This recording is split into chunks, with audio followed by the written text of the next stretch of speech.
I received an anonymous private message the other day. When I checked it, I was shocked, because it was the scene of me going to the bathroom in the video. Obviously, someone secretly filmed it.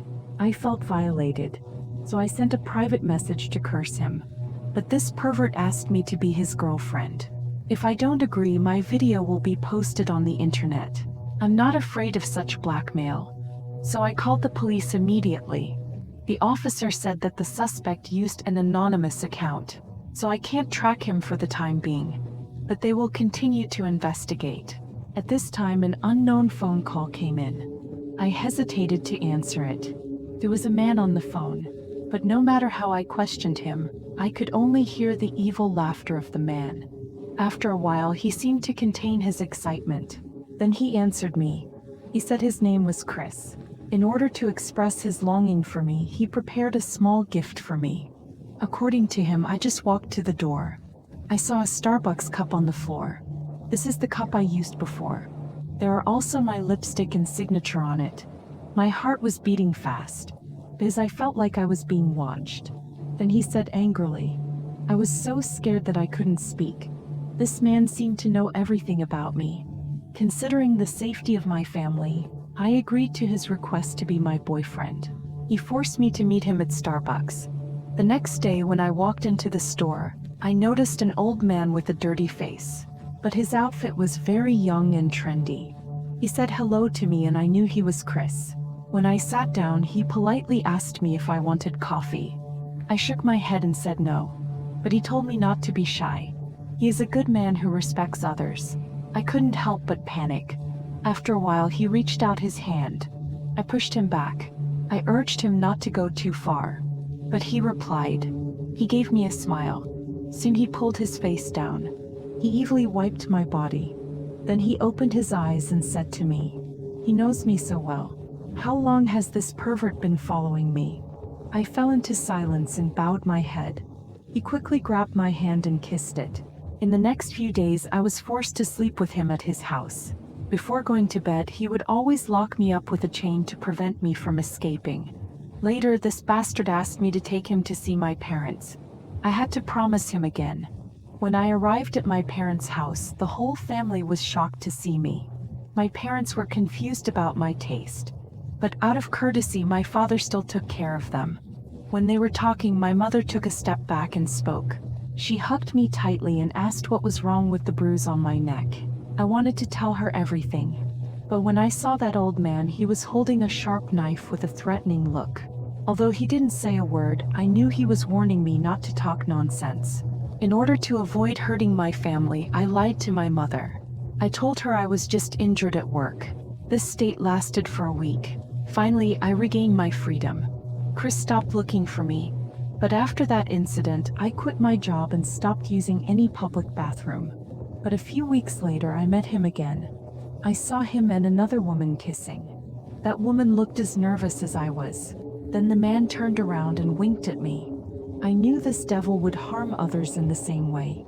And because I was worried about myself and my family's safety, I could only keep silent in pain. I was in the bathroom of a Starbucks. Easy to hide and easy to overlook.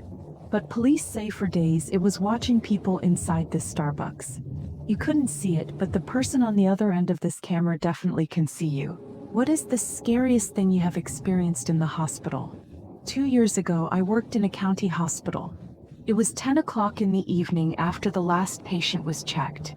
The hospital was extremely quiet. There was only me and a nurse.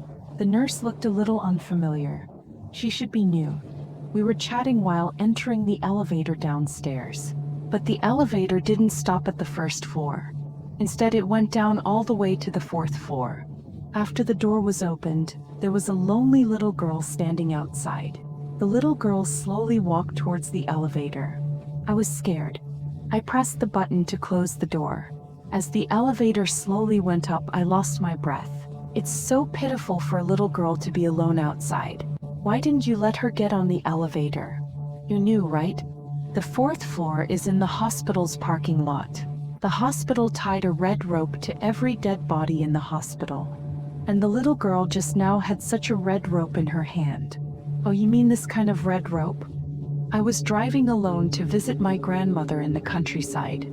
On the way, the car suddenly broke down. It was already very late. Exhausted, I was going to find a hotel to stay for the night. The next morning, I went to find a place to repair the car. Unfortunately, I was in a barren place. There was no trace of the hotel.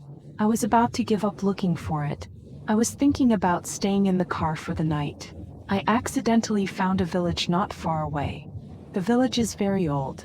I opened the power outlet of my cell phone and barely found the village gate. To my surprise, there was still a police station here. There was a notice at the gate. "Hello tourists. Welcome to Shuanchi village." Although the development here is relatively backward, the people are simple and the villagers are enthusiastic. In order to bring you a better experience, please read the following before visiting the village. 1. Before entering the village, please make sure that the road under your feet is a winding dirt road. This road is not wide. If what you see does not match the above description, please do not come in. 2.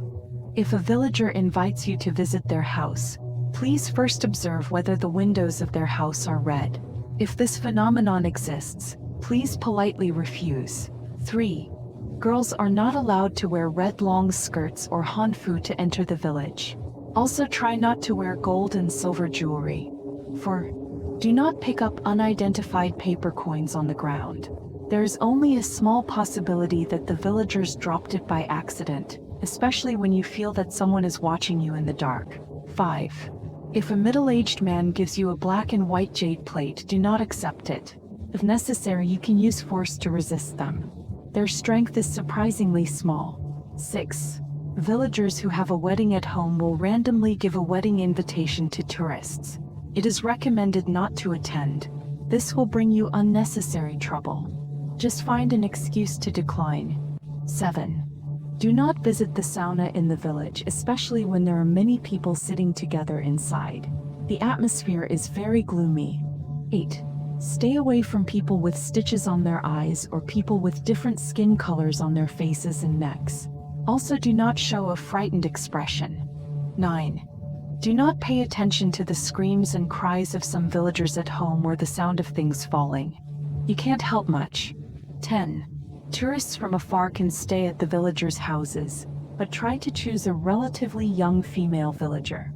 Do not stay at an old man's house. Above, I sincerely hope that you will have a pleasant trip. I just finished reading the rules. An awkward woman rushed out and threw herself at me. She kept shouting, "Don't go in! Don't go in! Save me! Save me! Save me!" 2 villagers chased out to control her. She apologized to me. "I'm sorry. This is the wife of the old man. She hit her head 2 years ago. Don't listen to her nonsense. Little girl, it's so late. Why are you still outside? Would you like to stay in the village for one night?" I hesitated. Should I go in? First, bow to heaven and earth. Second, bow to parents. Third, bow to each other.